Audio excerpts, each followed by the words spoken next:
as always, flowing from the survival scrolls. I am your gracious host, Mr. Bobby Shades, and this is Bridging Fears. With that said, ladies and gentlemen, I bring to you, let's get ready to rumble.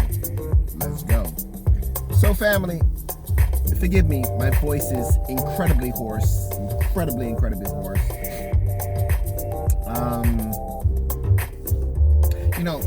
The beginning of the new year, people always say, my New Year's resolution is I'm going to do this, yada, yada, yada, this, that, and the third, and yucky. Well, then nothing happens. That's okay. It's part of the human endeavor. It's part of the human experience. It's part of growth. It's part of, you weren't ready then. But let's say you are ready. Are you ready to rumble? Are you ready to get down to what it is that you need to do to try to find your success, whatever that success may be? It could be the success of saying, I'm going to stop smoking, or I'm going to lose weight, or I'm going to start an entrepreneurial endeavor. It could be any one of those factors. That is success, where preparation meets opportunity. You're probably saying, well, Mr. Shades, why this topic? Well, I presently am in the throes of trying to start something. Is it easy? No. Is it a difficult type of business? Absolutely. Am I tired? Yeah. You hear my voice? It's part of that. However, I've been preparing, and I continue to prepare to be able to say, you know what, I'm getting there. I have been out. I have been scouting. I have been talking to potential clients, things of that nature. So, I suffer with analysis paralysis. I'm always reading and videos and looking and this and that. And I learn a great deal from video clips.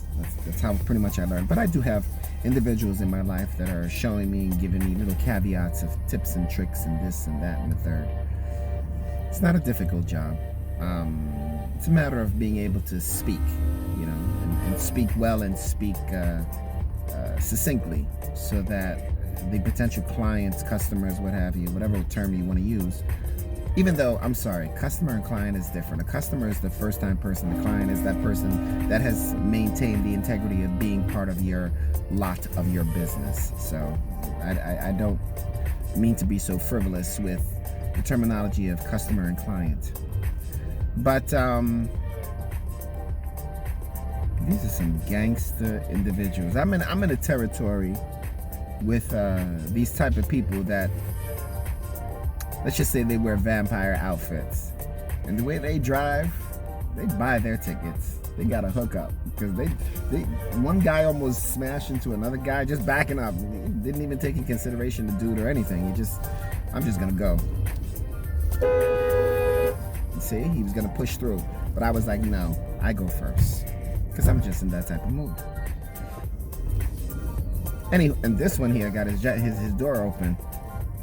You got to see this to believe this, guys. You got to see this to believe this. It's amazing, to say the least. Anyway, have you been preparing? Have you finally said to yourself, you know what? I'm at a point where this is what I want to do. This is where I want to go. This is what I want to try to achieve. This is what I want to see, to give it a try. And it could be anything. And mind you, there is no wrong or right as into when one decides that they want to take on an endeavor, and whatever that endeavor is, whatever change they want to make. Losing weight, big industry, is a $1 billion industry. From the Weight Watchers to you get particular types of food sent home and so forth and so on. It's huge business, but nonetheless, it's a massive undertaking. It's a massive undertaking to say that you want to modify your body, as well as create an environment of eating and living healthy. It's not easy. Quitting to smoke. Personally, I can tell you a personal moment. My father was a smoker from the age of like 15. And then in 2015, he had a stroke. Semi-small little heart attack. It didn't leave him with a hemiplegic. And for those of you that do not know what a hemiplegic is, hemi is half. Pelagic is like not a disease, but like an abnormality in his everyday living. It didn't create that, thank goodness. It really didn't create that.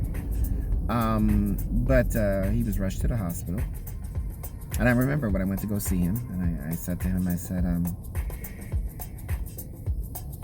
when I was the one that took him to the hospital, because my mother had called me. And I said, are you okay? He goes, yeah, just a little dizzy, yeah. And I said to him, I said, do you have pain in your jaw? And he goes, yeah, my shoulders. And I knew right then and there that, there was something going on with his heart. And I said, bend down with me and come back up. And he went down and he was dizzy as hell. And I knew, And he goes, I'll go to my private doctor. I said, no, we're going to go to the hospital. And it was snowing that day, and we went. And they had given him the pill underneath the tongue. I can't remember it. Nitroglycerin. And I remember him in the bed, and he raised himself up with a smile. And his eyes rolled back in his head. It's a very weird exorcist moment. And thereafter, after being admitted and what have you, the doctor told me, he said, majority of his arteries are clogged. He said, but I can go in and flush out two main ones that will help him. And I remember my father saying to me, am I dying? And I said to him, if you continue with this lifestyle of smoking, you will. Does he still smoke? Yes, but he smokes like these little water vapor things. Because he said, he used the terminology, it's an old school terminology. It's having a monkey on your back that you can't get off.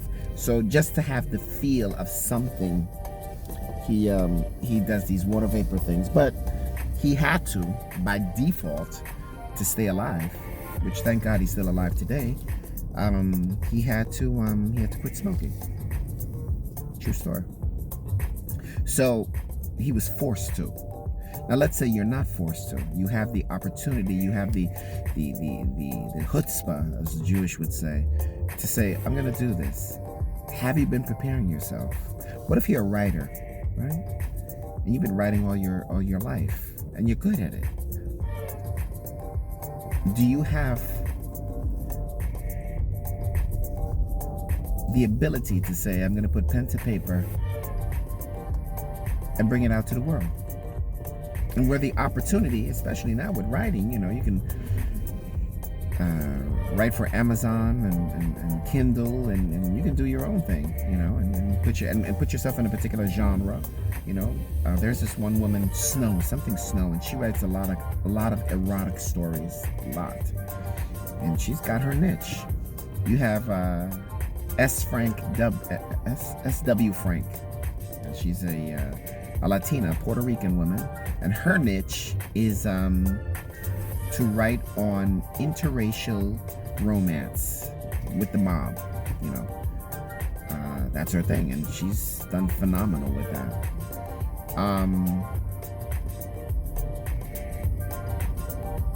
Are you prepared?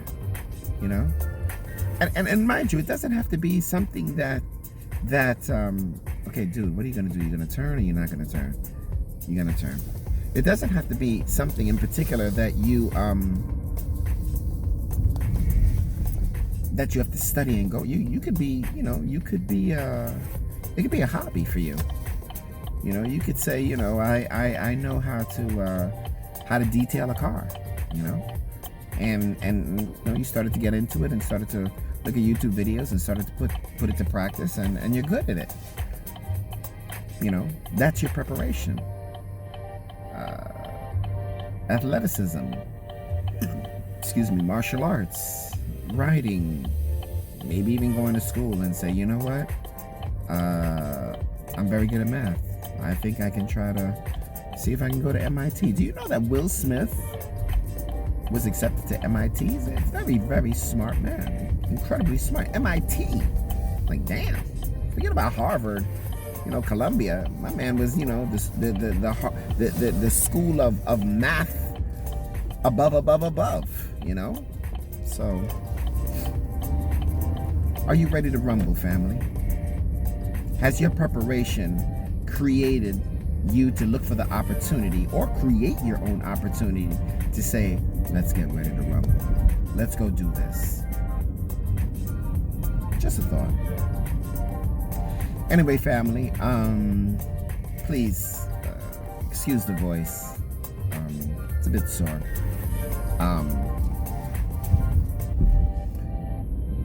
What is this guy doing? Please like, share, and subscribe. It will help the channel.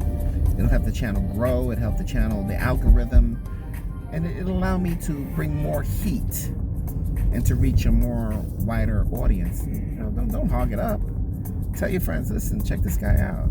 He could be funny. He could be interesting. He could be provocative. He could be boring as hell, and I don't want to see his channel. That can happen too. And that's the truth. But my preparation was that I was always able to talk. I was always very good to talk. In public speaking, I had no problem with that. That was my preparation until eventually I got into a business in where I started putting up videos on Instagram.